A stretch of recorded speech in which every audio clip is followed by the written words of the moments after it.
অমল পুরাণ শ্রীমদ্ ভাগবতমে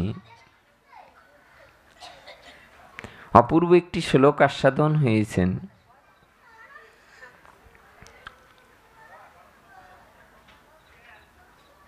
আঠারো হাজার শ্লোকের মধ্যে এই অপূর্ব শ্লোকটি সিদ্ধান্ত দিচ্ছেন যে মদ গুণ শ্রুতিমাত্রেণ ময়ি সর্বগুহাশয়ে মনোগতির বিচ্ছিন্ন যথা গঙ্গাম্ভ সোহম বুধ। বলছেন এই জগতে গঙ্গার জলকে আটকাবার ক্ষমতা আমাদের নেই।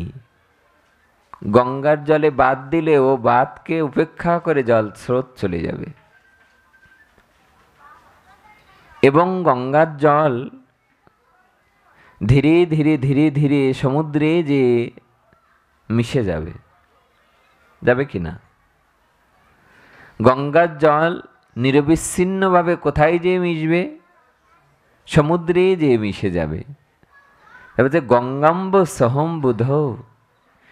এ জগতে যেমন গঙ্গার জল ধীরে ধীরে যে সমুদ্রে মিশে যায়, তেমনি এ জগতের কোনো ভক্ত যদি আমার কথা শ্রবণ করে মদ্গুণ শ্রুতিমাত্রেণ, যেই মাত্র আমার গুণের কথা এ জগতের ভক্তের কর্ণ দিয়ে হৃদয়ে প্রবেশ করবে, নদী যেমন ধেয়ে গিয়ে সমুদ্রের সাথে মিশে যায়, গঙ্গা নদী যেমন সমুদ্রে মিশে যায়, তেমনি আমার কথা শ্রবণের সঙ্গে সঙ্গে যে গোবিন্দ পাদ পদ্মে যে মিশে যায়।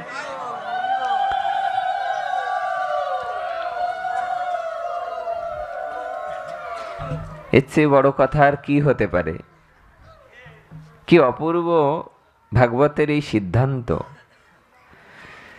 যে নদীর জলকে যেমন আটকে রাখা যায় না, ও নদী যতই আঁকাবাঁকা যাক না কেন, ধীরে ধীরে যেমন সমুদ্রে যেই মিশে যায়, তেমনি আমার গুণের কথা কোনো ভক্তের কর্ণ দিয়ে যেভাবেই প্রবেশ করুক না কেন, সেও যে গোবিন্দ চরণে যে মিশে যায়।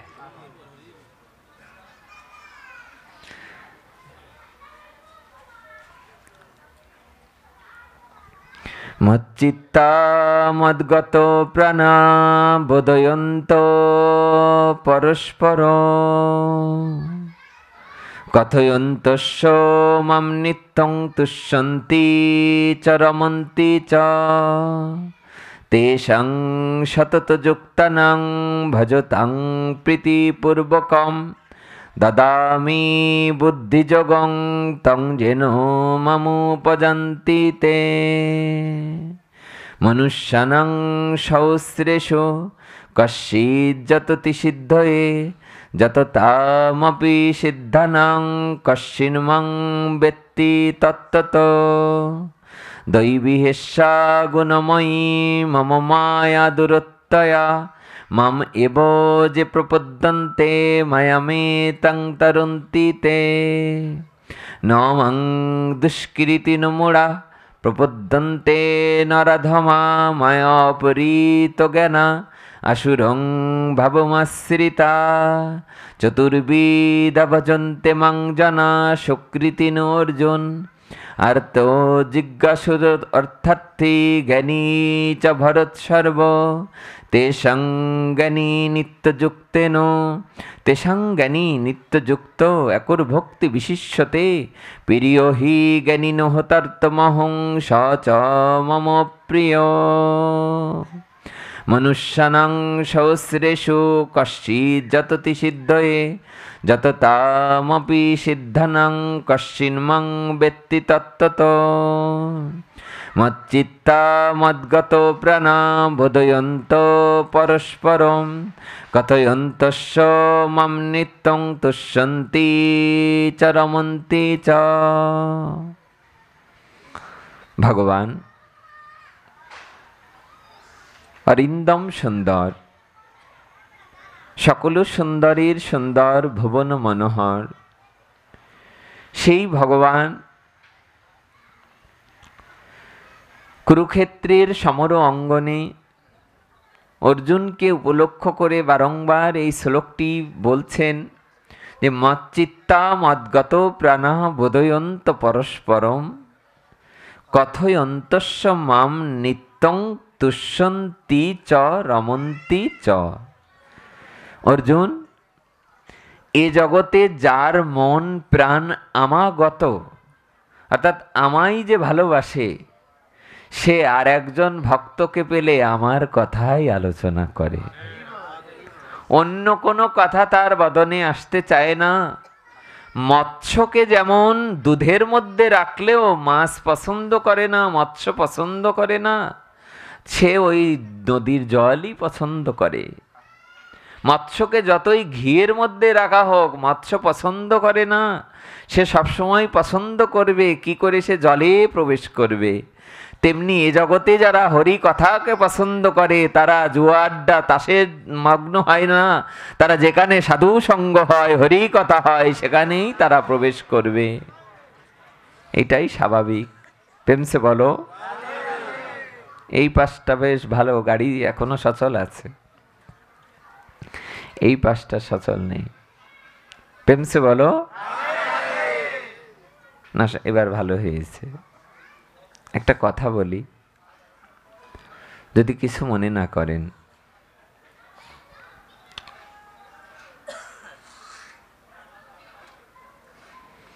আমরা যে দামবন্ধন লীলা পালন করি না দামোদর মাসে, তো এই দামোদর মাসে আমাদের 8টা শ্লোক পাঠ করা হয়। একে দামোদর অষ্টকম বলা হয়।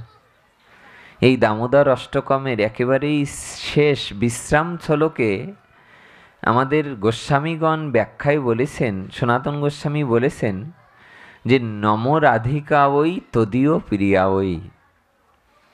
তো উনি ব্যাখ্যাতে বলছেন যে আমরা কেন রাধারানীকে কেন প্রণাম করব। তো উনি ওনার দিগদর্শিনী টিকায় উল্লেখ করেছেন যে রাধারানীকে আমরা এই জন্যে প্রণাম করব যে এ জগতে যারা গোবিন্দকে প্রণাম করে, গোবিন্দকে যারা ভালোবাসে, গোবিন্দ বলছেন তাদের সুনাম সুখ্যাতি আমি সমগ্র বিশ্বে গড়ে দিই। যারা গোবিন্দকে ভালোবাসে তার সুনাম আমি সারা পৃথিবীতেই তার সুনাম হবে। আর যদি কেউ আমার রাধারানীর পূজা করে, রাধারানীর প্রণাম করে, রাধারানীর সেবা করে, আমিও তাকে ভগবান হয়ে পূজা। যে আমার পূজা করে সে জগৎ পূজিত হয়, আর যে আমার রাধারানীর পূজা করে আমি সেই ভক্তের বারংবার পূজা করতে থাকি। এসছে বড় বাণী, এসছে বড় কথা হতে পারে না। একবার যদি কেউ রাধারানীর নাম উচ্চারণ করে, গোস্বামীগণ যেমন বলছে যে জলস্য চুলকেন চ বিক্রিনীতে সমাত্মানাং ভক্তেব্য ভক্তবৎসল। এ জগতের কোন ভক্ত একটি তুলসী দল আর 1 গণ্ডূষ জল যদি আমার চরণে অর্পণ করে, একটা তুলসী পত্র আর 1 গণ্ডূষ জল কোনো ভক্ত যদি দরদ মিশ্রিত করে আমার চরণে দেয়, ভগবান বলছে আমি আজীবন তার কাছে বিক্রি হয়ে যাব। বিক্রিনীতে সমাত্মানাং ভক্তেব্য ভক্তবৎসল। তাই এই অপূর্ব শ্লোকটি আমরা সকলেই যেন মনে রাখি। দশম অধ্যায়ের এই শ্লোকটি 9ম শ্লোক। মচ্চিত্তা মদ্গত প্রাণা, যার হৃদয়টা আমাগত। মচ্চিত্ত, যার চিত্তটা আমায় দিয়েছে, মনটা যায় আমায় দিয়েছে। মচ্চিত্ত মদ্গত প্রাণা বোধয়ন্ত পরস্পরম কথয়ন্তস্য মাম নিত্যং তুষ্যন্তি চ রমন্তি চ। সেই ভক্ত আমারই গুণকীর্তন করে অপরকে পেলে, সে আর অন্য কোনো কথাই সে মগ্ন হয় না। অর্জুন তখন বললেন যে তোমার কথা আলোচনা করে ভক্তের কি লাভ হয়? গোবিন্দ নিজ বদনে বললেন, আমার কথা যে এইমাত্র ভক্তরা বদনে উচ্চারণ করে, আলোচনা করে, এক চিন্ময় অপ্রাকৃত ধামের আনন্দ সে আস্বাদন করতে থাকে। কি আনন্দ? আপনি যখন হরিকথা শ্রবণ কীর্তন করেন তখন কি আনন্দ পান? সংসারের জ্বালা যন্ত্রণা দুঃখ আর মনে থাকে না। দেখবে যেই মাত্র কর্ণ দিয়ে এর একটা অক্ষরও প্রবেশ করে, সঙ্গে সঙ্গে হৃদয়টা কেমন নির্মল হতে থাকে। নিরমল শ্রীগৌর প্রেম রস সিঞ্চনে পুরল সব মন আস। সব আশা তখন পূরণ হবে যদি হৃদয়টা নির্মল হয়, যদি হৃদয়টা শান্ত হয়। দুধে যেমন দুধ যেমন স্থির না হলে সর পড়ে না, আর সর না পড়লে যেমন মাখন সেখান থেকে মাখনের পরে সেখান থেকে যেমন আমরা ঘি পাই না, তেমনিভাবে যার হৃদয়টা স্থির হবে না, তেমনি প্রেম ভক্তির রাজ্যে তার প্রবেশ করা বড় কঠিন হয়ে যাবে, অনেক কঠিন হয়ে যাবে। মচ্চিত্ত মদগত প্রাণা, হ্যাঁ, মনে মনে যদি উচ্চারণ করো না, দেখবে প্রেম প্রাপ্তির জন্য দূরে যেতে হবে না। একেবারেই সেই ছোটবেলায় যখন আমরা পড়তাম না, বাড়ির কাছের শিশির বিন্দুগুলো ঘাসের উপরে ধানের উপরে পড়লে যে সৌন্দর্য, অনেক দূরে সৌন্দর্য দেখতে যেতে হবে না, একেবারে বাড়ির পাশে গেলেই যেমন আনন্দ লাভ করবে, তেমনি সাধু সঙ্গ হরি কথা, তেমনিভাবে গীতা ভাগবতের কথা যদি নিজে আস্বাদন করো, হরিনামকে আশ্রয় করো, প্রেম প্রাপ্তির জন্য তোমাকে দূরে যেতে হবে না, নিরন্তর হৃদয়ের মধ্যেই তুমি আনন্দ সুখ আস্বাদন করতে পারবে, হৃদয়ের মধ্যেই আনন্দ লাভ করতে পারবে। যেই নাম আশ্রয় করবে হৃদয়ের মধ্যেই আনন্দ লাভ হবে, মনের মধ্যেই আস্বাদিত হবে, অন্য দূরে যেতে হবে না। অনেকে দেখুন বলে যে সুখ পাচ্ছি না, দুঃখ পাচ্ছি, এর কারণই হচ্ছে যে ভগবানকে ভুলে যাওয়া। তাই যে ভক্ত একবার আমাকে আশ্রয় করে সে আমার কথাই আস্বাদন করে, আমার কথাই আলোচনা করে, না অন্য কিছু করে, সে আর অন্য জায়গায় যেতেও পারে না। খুব মনে হয় একটা কথা, যদিও কথাটি আমরা আগে দুই এক জায়গায় মানে বলেছি। আমাদের রায়প্রভু ছিলেন পাবনার, উনি পরবর্তীতে বৃন্দাবনে চলে গেছিলেন। বৃন্দাবনে যে যখন ভজন করতেন, ওনার ধীরে ধীরে ওনার নামকরণ করা হয় গুরু মহারাজের কৃপায় কৃষ্ণ সুন্দর রায়। কি নাম?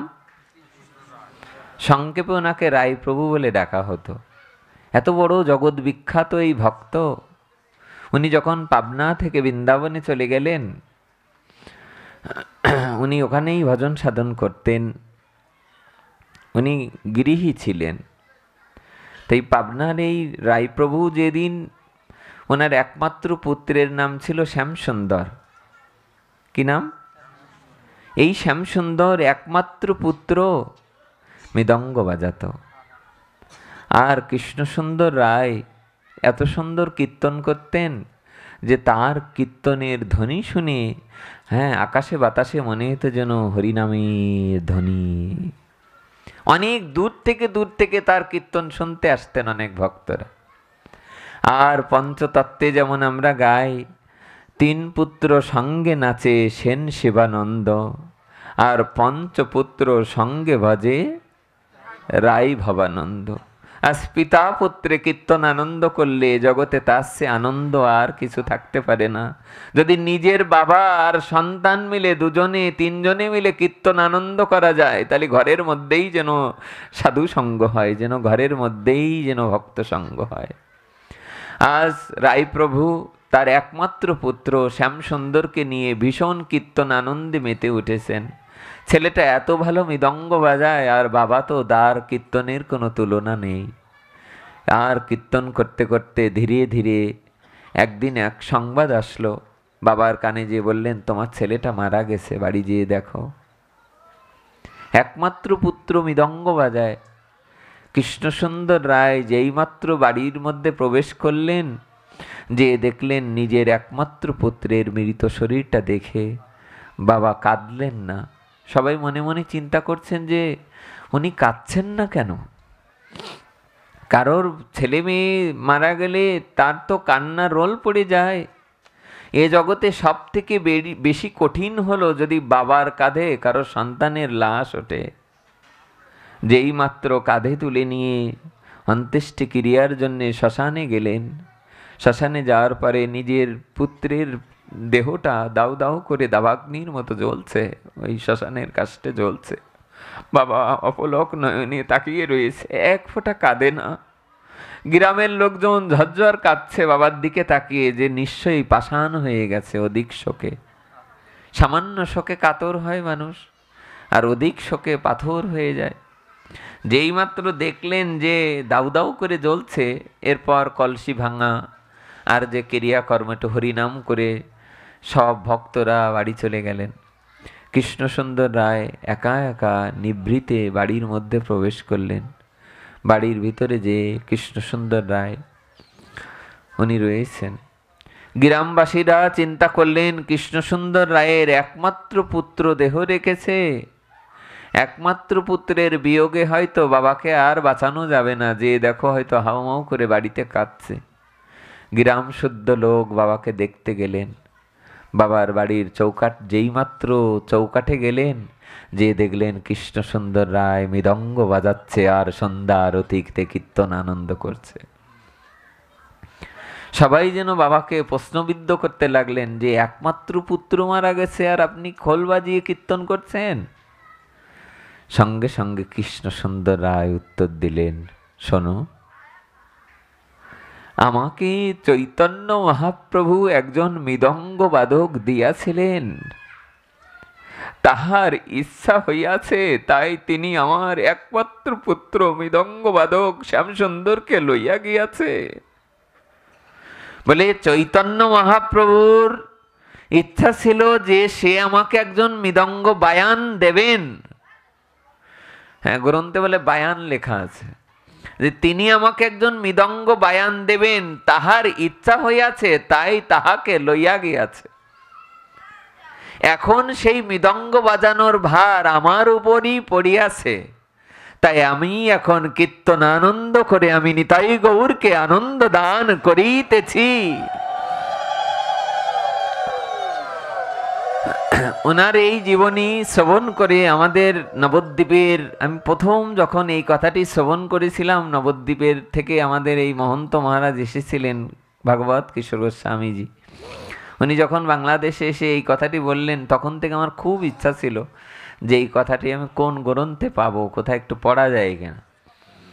তা গতবার যখন রাধাকুণ্ডে গেলাম, তখন রাধাকুণ্ড থেকে গৌড়ীয় একটা গ্রন্থ এনে ওই গ্রন্থে দেখলাম অপূর্ব তার চরিত্র, তার গ্রন্থে অপূর্ব লেখা, যে কৃষ্ণসুন্দর রায় কি অপূর্ব করে বললেন যে আমাকে একজন মৃদঙ্গ বাদক দিয়াছিলেন, মহাপ্রভুর ইচ্ছা হইয়াছে, তাই তিনি তারে লইয়া গিয়াছে।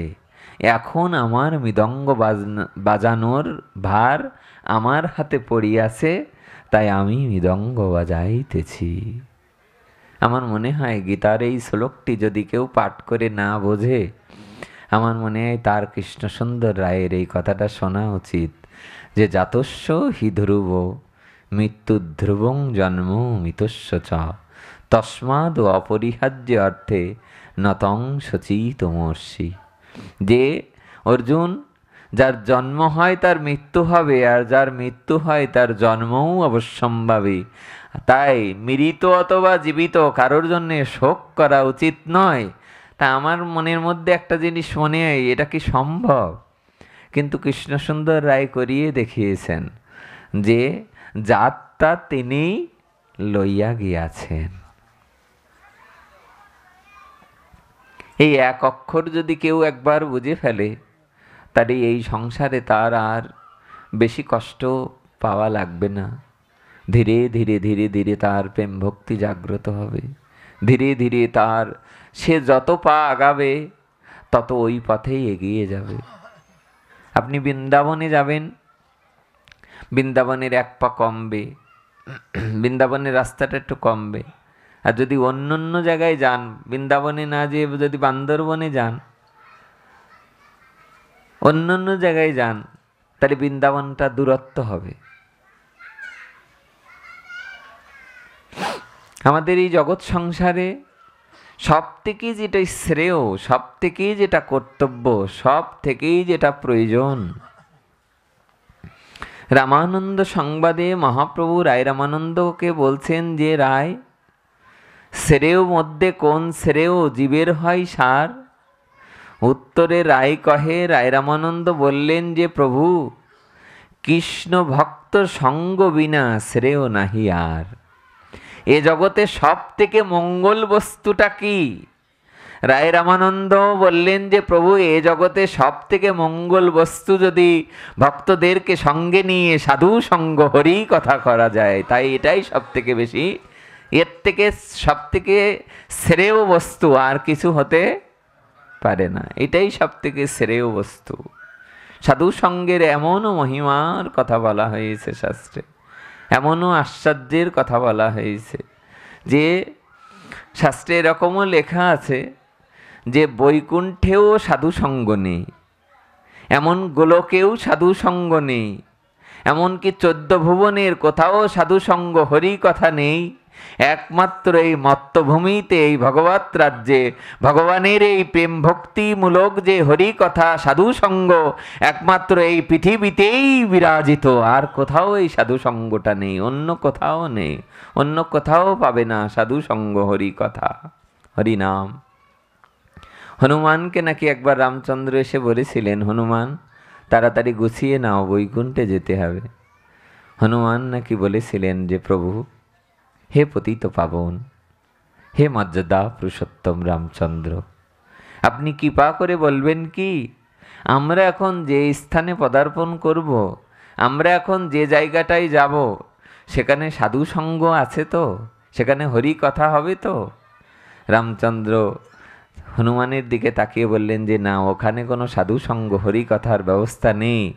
সঙ্গে সঙ্গে হনুমান বললেন, আমি বৈকুণ্ঠেও যেতে চাই না, আমি সেই জায়গাতেই থাকব যেখানে সাধু সঙ্গ, যেখানে রামের কথা, যেখানে রাম কথা আস্বাদিত হয়, আমি সেই স্থানেই থাকব, সেখানেই, হ্যাঁ, যেখানে আমার প্রভুর কথা হবে আমি সেই স্থানেই থাকব। এত বড় ভক্তের কথা তো বলে শেষ করারও যায় না। ওনার কথা নিজে পড়লে যেমন আস্বাদন হয়, নিজে বললেও যেমন আস্বাদন হয়, করলেও আস্বাদন হয়। ওনাদের কথা তো বললে কেমন আনন্দ লাগে, খুব অপূর্ব লাগে এই জায়গাটা। যে যুদ্ধ যখন সমাপন হয়েছে, বিভীষণ একটা মুক্তোর মালা নিয়ে গিয়েছিলেন রামচন্দ্রকে দেওয়ার জন্য। যেই মাত্র রামচন্দ্রের সম্মুখে ওই মুক্তোর মালাটা নিয়ে গিয়েছেন, সঙ্গে সঙ্গে রামচন্দ্র দেখে তো খুব মনে মনে আনন্দ পাচ্ছেন। রামচন্দ্র ওই মালাটা নেওয়ার পর উনি যেইমাত্র নিজের গলায় দিয়েছেন, গলে দেওয়ার পরে সমস্ত ভক্তরা মনে মনে চিন্তা করছে, সুগ্রীব আদি বিভীষণ দেবতা গন্ধর্বগণ সবে ভাবে মনে মন, সকলে সুগ্রীব সহ শুরু করে সমস্ত ভক্তরা মনে মনে চিন্তা করছে যে রামচন্দ্রের হাতের থেকে এই মালাটা যদি আমাদের কেউ দান করত, তাহলে আমাদের মানব জীবন ধন্য হয়ে যেত। কার না লোভ হয় ভগবানের হাতের থেকে যদি কোনো বস্তু পাওয়া যায়। উনি গলা থেকে খুলে, ওনার গলে থেকে খুলে নিয়ে উনি হাতে করে ঘোরাচ্ছেন চারিদিকে। যেই মাত্র উনি হাতে নিয়ে ঘোরাচ্ছেন, সমস্ত ভক্তরা মনে মনে চিন্তা করছে, না জানি কে প্রসাদ ভাজন, এই মালাটা, মুক্তার মালাটা কে পাবে, কে এই ভাগ্যবান, নিজেরা মনে মনে চিন্তা করছে। আর অনতি দূরে বসেছিলেন হনুমান সকলের নিকটে। যেই মাত্র রামচন্দ্র হার পেলেন, হার পায়া মহাশয় আনন্দে মগন হয়। তিনি আনন্দ পেয়ে উনি খুঁজে খুঁজে দেখছেন যে আমার হনুমান কোথায়। যেই মাত্র উনি হারটা খুঁজে দেখছেন, হারটা হাতে নিয়ে উনি হনুমানকে খুঁজছেন। হনুমানকে খুঁজতে খুঁজতে হঠাৎ করে হনুমানকে ডাকছেন, হনুমান কাছে এসো, নিকটে এসো। আর এই মুক্তোর মালাটা নিয়ে যে হনুমানের গলায় পরিয়ে দিলেন ভগবান। যেই মাত্র ওনার গলে পরিয়ে দিলেন, সঙ্গে সঙ্গে হনুমানকে তো সংস্কৃতে কপিরাজ বলা হতো। বলে হার পায়া মহাশয় আনন্দে মগন হয়, ফিরাইয়া ঘুরাইয়া দেখে। হনুমান যেইমাত্র হারটা হাতে পেলেন, হারটা হাতে নিয়েই তার একটা একটা করে চিবিয়ে চিবিয়ে মাটিতে ফেলে দিচ্ছেন। পুঁথি। কষ্ট কার লাগছে? রামের? সীতার?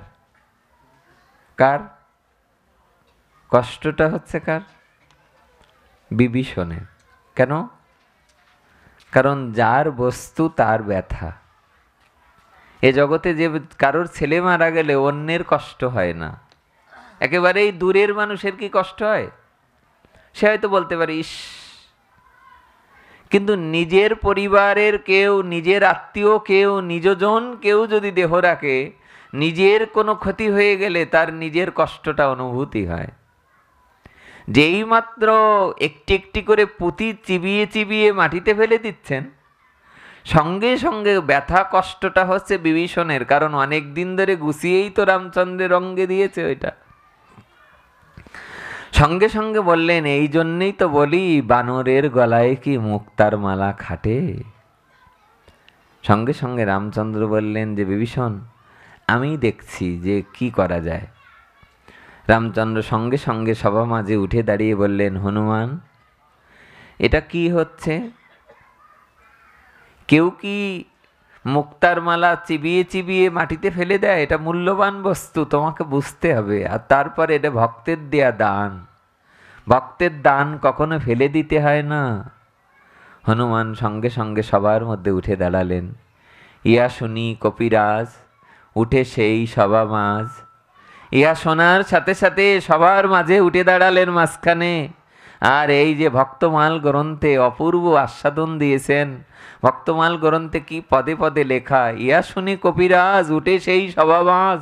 সবার সামনে উঠে দাঁড়ালেন, বললেন, প্রভু আপনি মূল্যবান বস্তু একে কেন বলছেন? তা বলে বিভীষণের দেয়া এত বড় দামি কোনো মুক্তর মালা, এটা এ জগতের কেউ পেলে সে তো অনেক আনন্দের সহিত গ্রহণ করত, সে যতন করে রাখত, তুমি ফেলে দিচ্ছ কেন? সঙ্গে সঙ্গে হনুমান বললেন, প্রভু শ্রী গুরুদেবের মুখে কতবার শুনেছি, গুরুদেব কাঁদতে কাঁদতেই কথাটি বলতেন, জিসকা अंधार में हमारी प्रभु जी का नाम नहीं है ও মূল্যবান বস্তু कैसे हो सकता।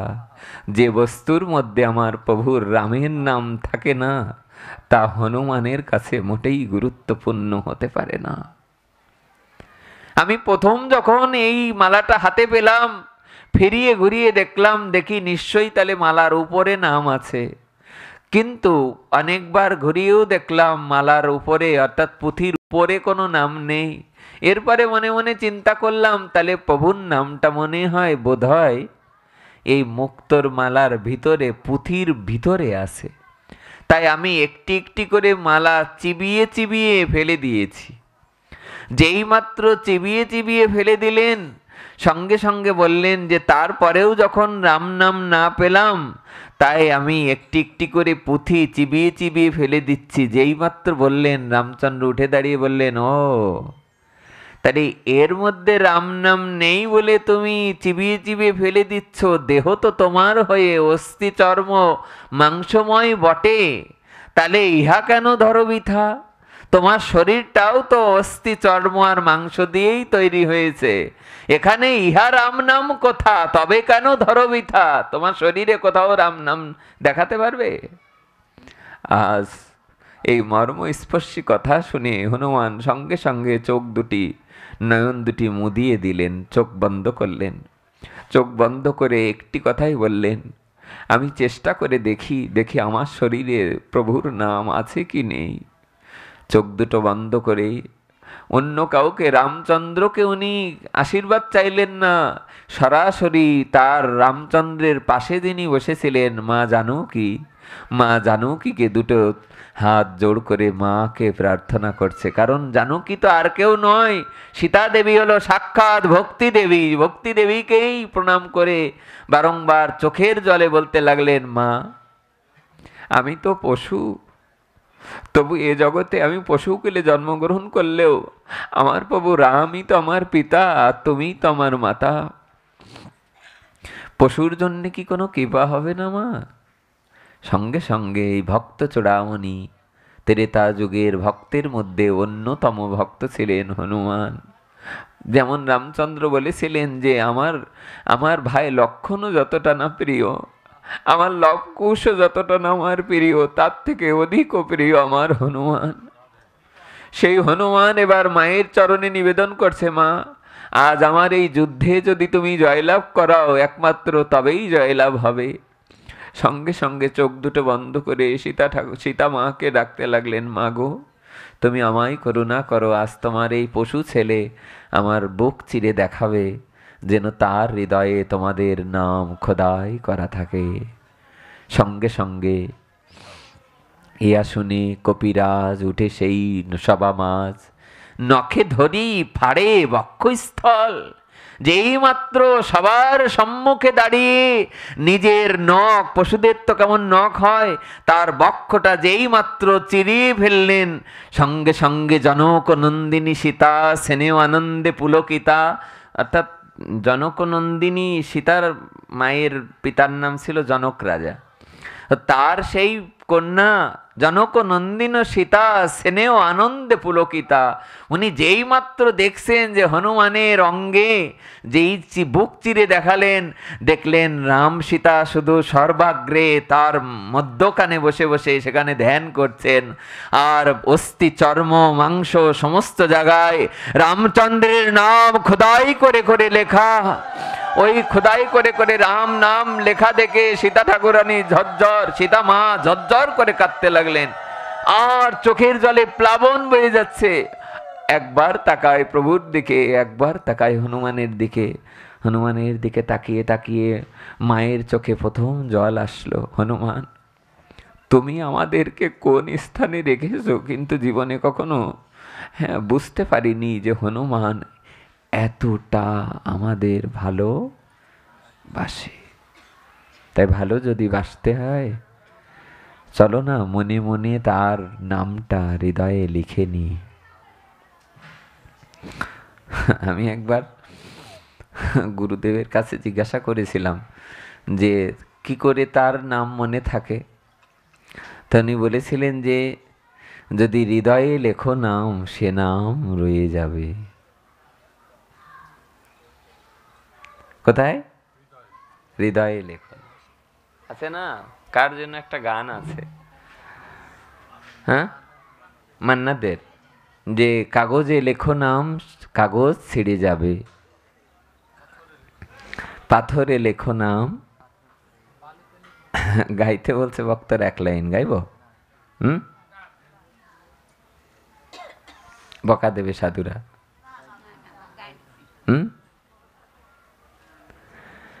কাগজে লেখো নাম, কাগজ ছিঁড়ে যাবে, পাথরে পাথরে লেখো নাম, পাথর ক্ষয়ে যাবে, হৃদয়ে লেখো নাম, সে নাম রয়ে যাবে। যদি কাগজে লেখো না। এগুলো তো আর কোনো চলচ্চিত্রের গান নয়, পরে চলচ্চিত্র বানানো হয়েছে।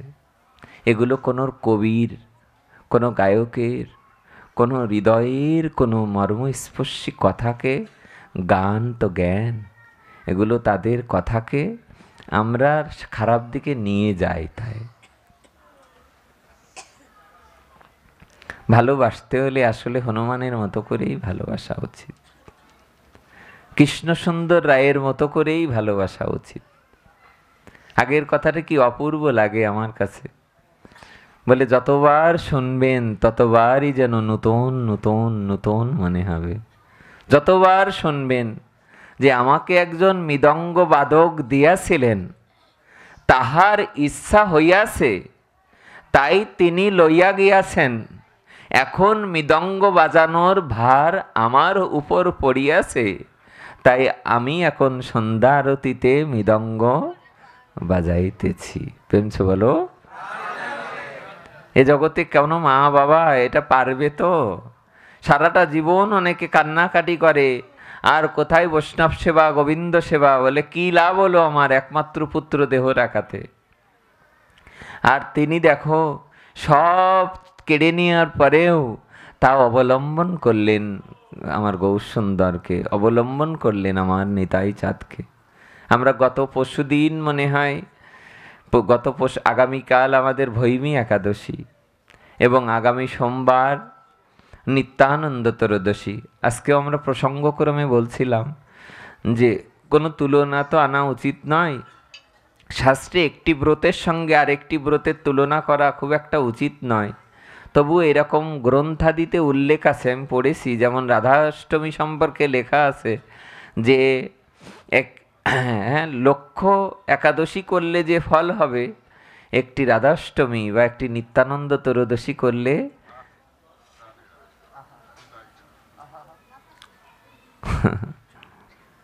তো কথা নয়।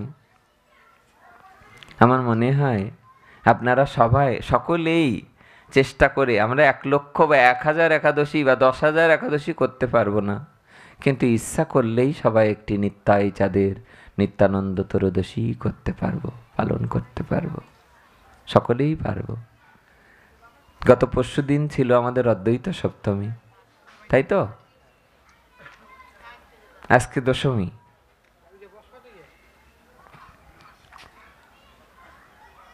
এই সময়টা আমাদের নিতাই চাঁদ, অদ্বৈত গোসাই এবং সামনে শ্রীমান মহাপ্রভুর শুভ আবির্ভাব তিথি আসছে। আমাদের ভাই একটা কথা বলে বারংবার, বলে জানেন এই কথাটা আমার এত ভালো লাগে, বারংবার বারংবার শুনতে ইচ্ছা করে। অদ্বৈত প্রকাশ গ্রন্থে উল্লেখ আছে, অদ্বৈত ঠাকুর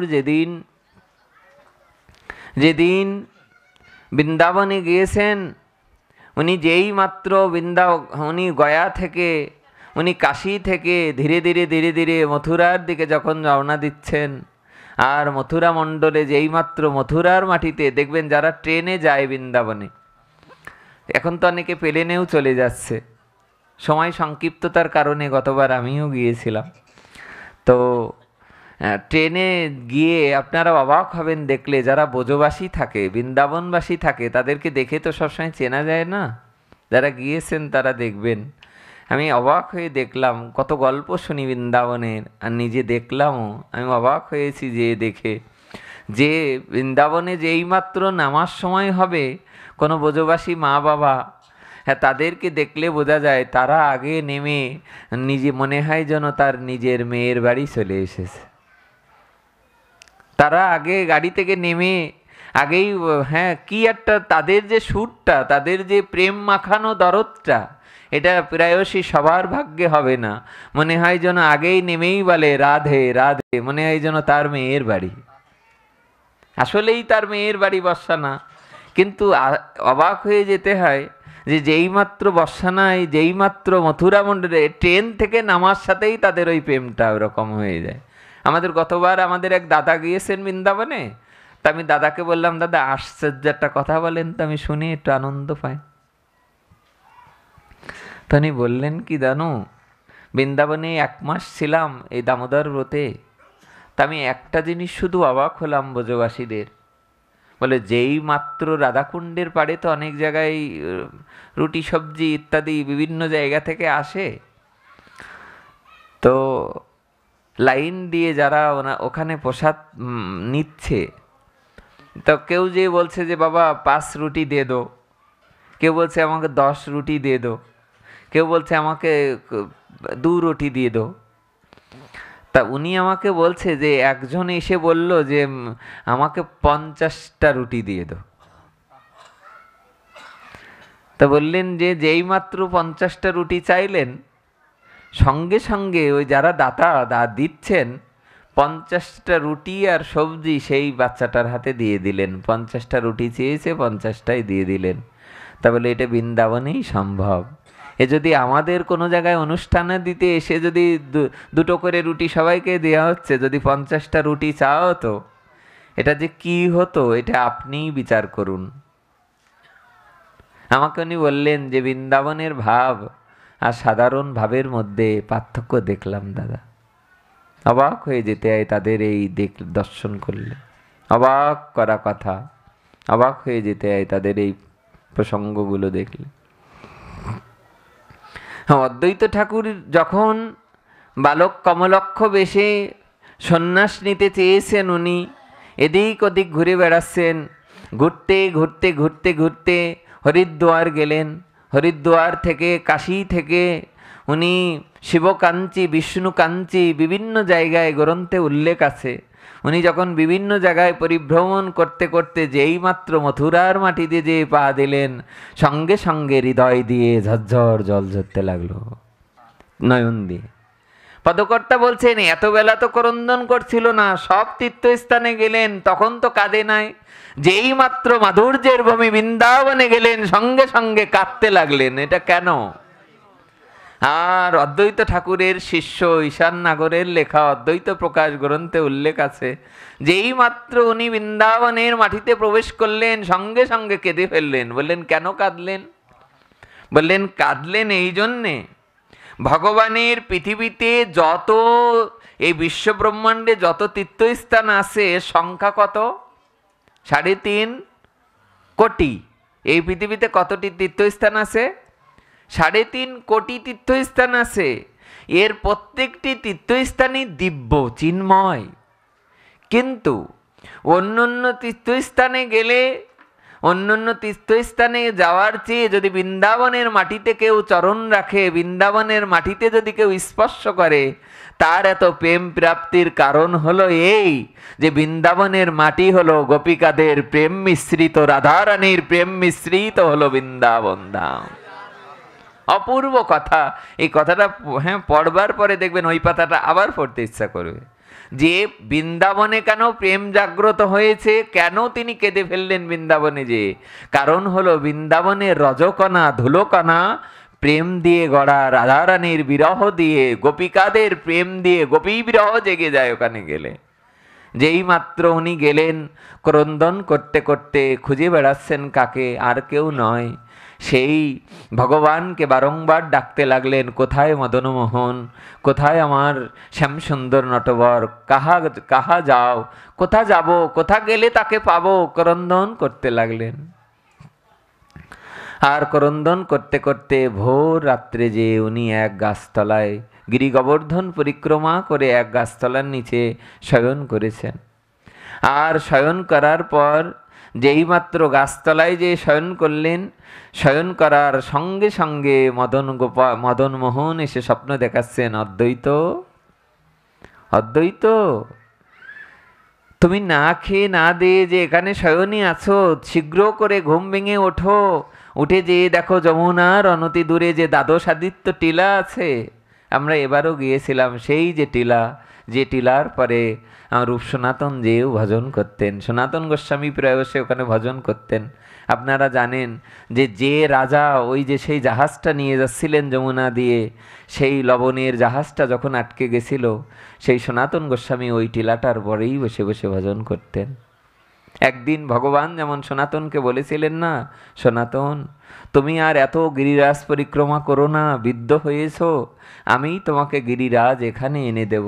সেই গিরিরাজের একখান যে শিলা এনে ওখানে দিয়েছিলেন, আর সনাতন গোস্বামীকে বলেছিলেন, বৃদ্ধ হয়েছ, 21 কিলোমিটার রাস্তা তুমি আর চলতে পারবে না, তুমি যদি এই শিলাটা পরিক্রমা করো, তোমার 21 কিলোমিটার পথ পরিক্রমা করার সমান হবে। সেই শিলাটা এখনও সেই দ্বাদশ আদিত্য টিলার পরে আছে, আপনারা গিয়ে দেখে আসবেন।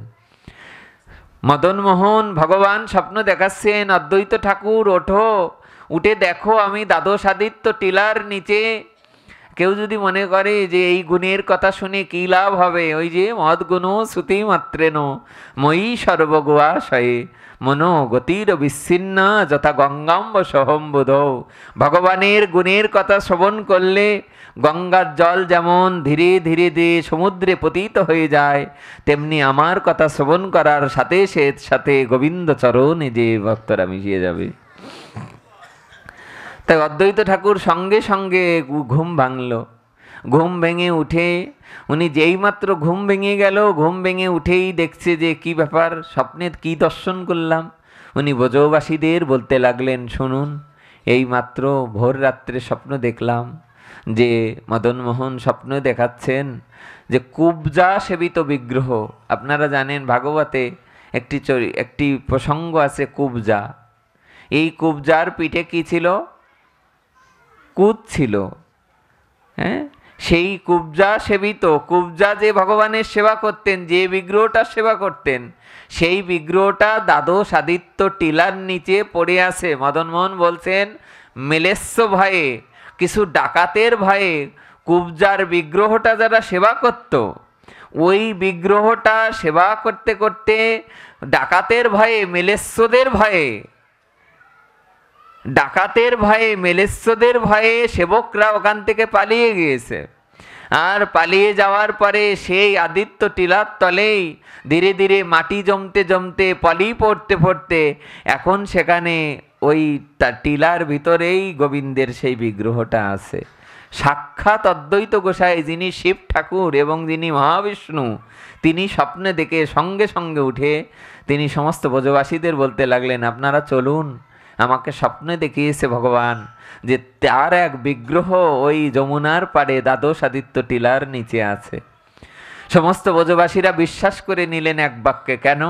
বলে, অদ্বৈত ঠাকুরকে দেখে এ জগতে কার না বিশ্বাস হবে? প্রেমসে বলো। এ জগতে কোনো সাধুকে দেখলে মানুষের এত বিশ্বাস যদি হয়, ভক্তদের দেখলে যে বিশ্বাস হয়। হ্যাঁ, আমাদের বৃন্দাবনের এক মহন্ত পাঠ করেছে, কে যেন বললো আমাদের সামনে আগের দিন, আপনিই তো, কি জন্য নাম ওনার, গোবিন্দবল্লভ শাস্ত্রীজির কথা বললেন না, যে গোবিন্দবল্লভ শাস্ত্রীজি পাঠ করছেন, বলছে, জানো বাবা, আমরা যখন সেলুনে যাই, সেলুনে যে ধারালো ব্লেড বা ধারানো খুর থাকে, ওই খুরটা দিয়ে যখন আমাদের চুল কাটানো বা শেভ করিয়ে দেয়, আমরা ওই নরসুন্দরকে আমরা বিশ্বাস করি। সে কিন্তু যে কোনো সময় যদি এটা বেঁধে যায়, এটা একটা জায়গায় যদি বেঁধে যায়, কিন্তু হিতে বিপরীত হতে পারে। বাবা বলছেন যে তাকে আমরা বিশ্বাস করি। গাড়িতে যখন উঠি, 50টা সিট থাকলে একজন গাড়িটা চালায়। এই যে আমরা নিরন্তর তো গাড়ির মধ্যেই থাকি, আমার মাঝে মাঝে মনে হয় যে আমার যদি একটু তন্দ্রা আসে, কি দিয়ে কি চালাবে, কি দিয়ে কি হবে। কিন্তু একটা জিনিস দেখুন, এই বিশ্বাসটা তো আপনার আমার থাকে যে না, তিনি আমাকে গন্তব্যস্থলে পৌঁছে দেবে। তেমনি এই জগৎ সংসারে বিশ্বাস যদি করতে হয়, গুরুদেবকে বিশ্বাস করো। বিশ্বাস যদি করতে হয়, রাধা মাধবকে বিশ্বাস করো, নিতাই গৌরকে বিশ্বাস করো। আর তাকে এরকম গ্রন্থে লেখা রয়েছে, সবাই বিশ্বাস কেন করলেন? বলেন, বিশ্বাস করলেন তার ওই ভুবন ভুলনো রূপ দেখে, অদ্বৈত ঠাকুরের চেহারা দেখে সকলেই বিশ্বাস করলেন যে ইনি মিথ্যা বলছেন না। সবাই কি কি নিলেন সাথে? শাবল নিলেন, আর শাবল আর কোদাল নিলেন। শাবল কোদাল নিয়ে সেই দ্বাদশ আদিত্য টিলায় যে ধীরে ধীরে ধীরে ধীরে মাটি আলগা করতে লাগলেন, আর মাটিগুলো সাবধানে নিতে লাগলেন। কেন? ওই যে স্বপ্নে দেখিয়েছে যে দ্বাদশ আদিত্য টিলায় আমার এক বিগ্রহ রয়েছে, যাও আবার কুব্জা সেবিত বিগ্রহ। যেই মাত্র এই মনের ভিতরে আসলো, উনি কি করলেন? উনি খুব সাবধানে সাবধানে ওই মৃত্তিকা আলগা করতে লাগলেন। আর মৃত্তিকা আলগা করতে করতে যেই মাত্র হঠাৎ করেই দেখলেন যে হ্যাঁ, একটা অংশ যেই বেরিয়ে গেল, উনি বুঝতে পারলেন যে এই বিগ্রহটাই হচ্ছেন সাক্ষাৎ আমার কুব্জা সেবিত বিগ্রহ, মদনমোহন বিগ্রহ। উনি সেই মাটি আলগা করে সমস্ত ভক্তরা এসে অনেক ভারী বিগ্রহটাকে এনে 108 কলসি জল দ্বারা, দুগ্ধ দ্বারা, পঞ্চামৃত দ্বারা, অনেক সিঙ্গার আদি করে অভিষেক করে অনেক বড় করে অনুষ্ঠান দিলেন বৃন্দাবনে অনুষ্ঠান আদি দেওয়ার পরে ওই বিগ্রহ চারিদিকে সুনাম ছড়িয়ে দিতে লাগলো। বিগ্রহটার নাম কি? মদনমোহন। এই মদনমোহন বিগ্রহটা এই মদনমোহন বিগ্রহটা সুনাম চারিদিকে এত বৃদ্ধি পেল। কারো সুনাম যখন বৃদ্ধি পায়, তখন শত্রু বেড়ে যায়। কি হয়? এই জগতে কারোর যদি সুনাম বৃদ্ধি পায়, তার কি বেড়ে যায়? মাদার তেরেসার একটা কথা মনে আছে আমাদের যশোরে আছে মাদার তেরেসার যে দাতব্য চিকিৎসালয়, সারা বাংলাদেশের অনেকেই যারা টাকা পয়সা অনেকে ইয়ে করতে পারে না, মিলাতে পারে না, তারা মাদার তেরেসার এই যে যে হসপিটালটা আছে, কম দামে কম টাকায় গর্ভবতী মহিলা মেয়ে ছেলেদের যাদের হ্যাঁ সন্তান প্রসব হবে তাদেরকে নিয়ে ওখানে ভর্তি করা হয়, একেবারে অল্প কটা টাকায় ওরা করে দেয়। এই এই মাদার তেরেসার একটা বিখ্যাত বাণী উনি বলেছিলেন যে দেখো, যদি তোমার শত্রু বাড়াতে চাও তা ভালো কাজ করো। প্রেমসে বলো, এ জগতে তুমি ভালো কাজ করলে দেখবে তোমার শত্রুর অভাব হবে না। এমনকি নিতাই গৌরেরও কম শত্রু ছিল না, মহাপ্রভুর কম শত্রু ছিল না। আজকে দুপুরেও পাঠের প্রসঙ্গক্রমে, কালকে রাত্রেও আমরা কোথায় এই এই আপনাদের এই পাশে আমরা ছিলাম, হ্যাঁ বোয়ালমারি রূপাপাত।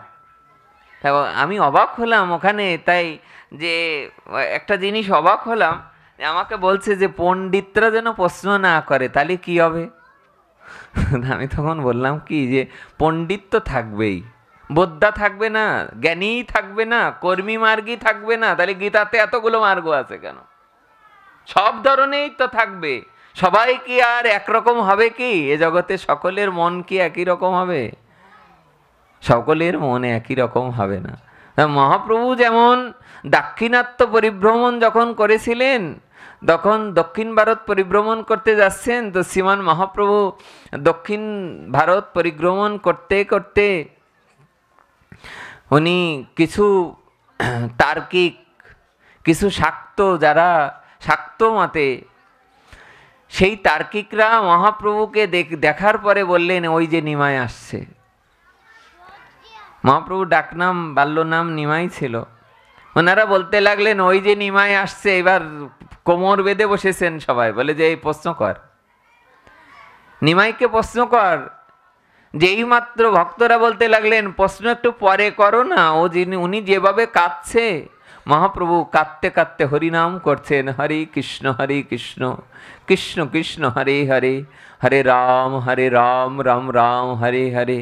আর এই ক্রন্দন ধ্বনি শুনে অন্যান্য যারা ওখানে শাক্ত মতে ছিলেন, যারা মহাপ্রভুকে পরাস্ত করবে বলে আজ পরাজিত করে নাকে খড় দিয়ে নিমাইকে এই জায়গা থেকে বিতাড়িত করে দেব, আহারে মহাপ্রভুকেও ছাড়ছে না।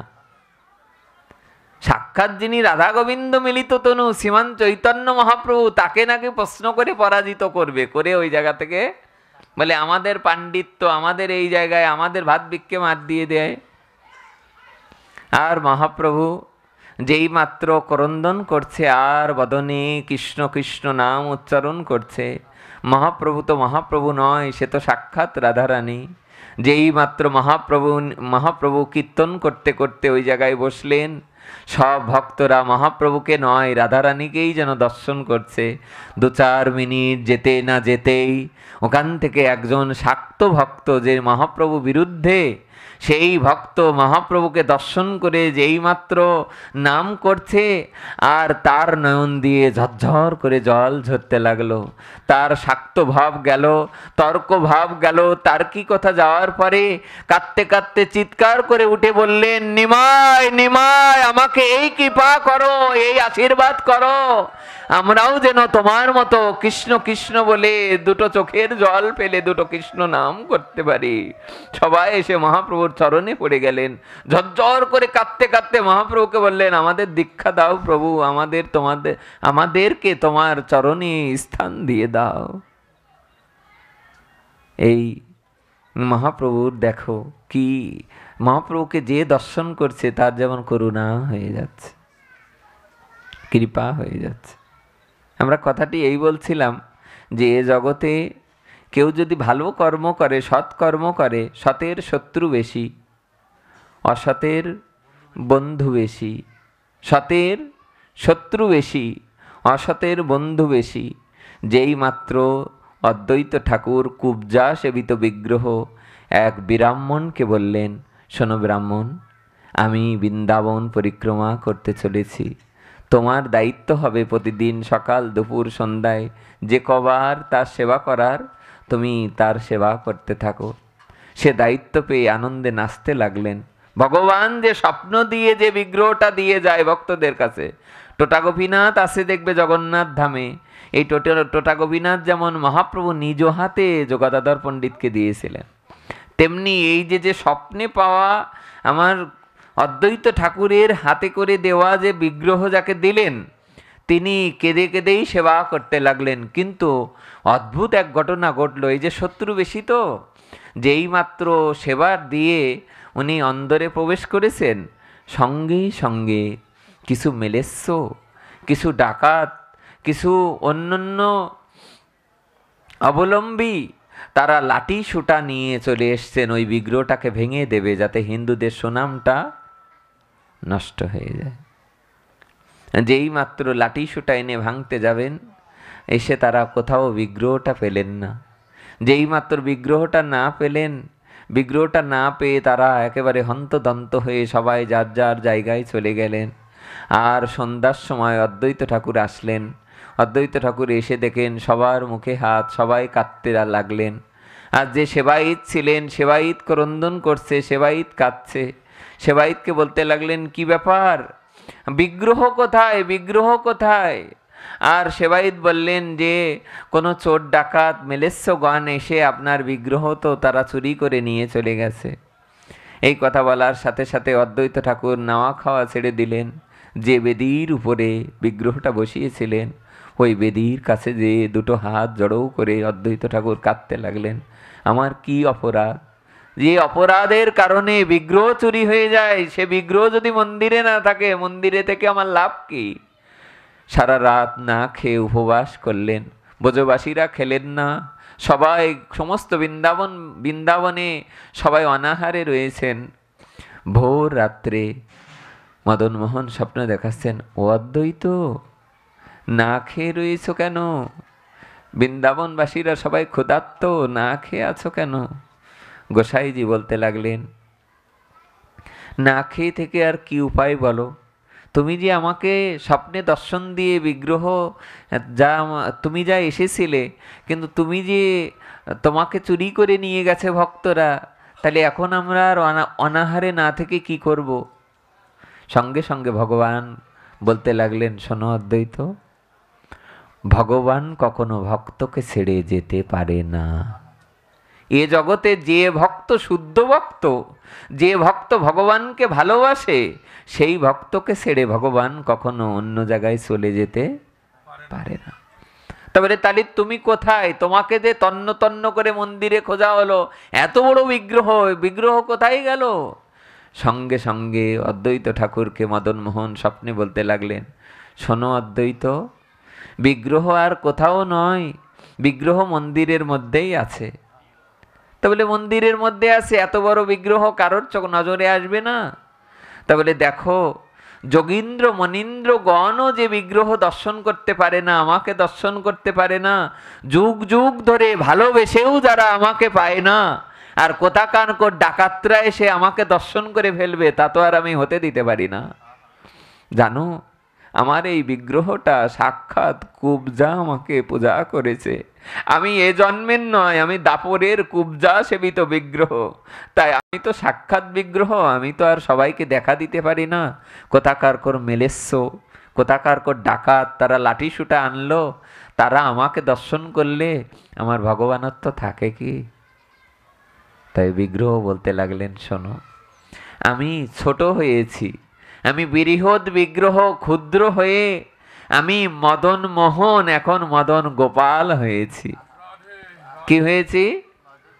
মদন মোহন, আমি গোপাল হয়েছি। আগে, এর আগে এই গোপাল ছিল না। এই যে গোপালটা আপনারা সম্মুখে দেখছেন, এই জায়গা থেকেই অদ্বৈত গোসাই এসে এইটা তিনি চালু করে গেছেন। চালু করা মানে গ্রন্থে এরকম উল্লেখ আছে যে স্বয়ং সাক্ষাৎ ভগবানই স্বপ্ন দেখাতে লাগলেন ওনাকে, বললেন, আজ থেকে আমাকে আর মদনমোহন বলে ডাকবে না, আজ থেকে আমাকে মদন গোপাল বলে ডাকবে। তুমি যে দেখো ফুলের সাজির মধ্যে আমি পালিয়ে রয়েছি ছোট্ট গোপাল মূরতি হয়ে, ওখানেই যে তুমি খুঁজলে তুমি অবশ্যই এখনই ওই বিগ্রহ পেয়ে যাবে।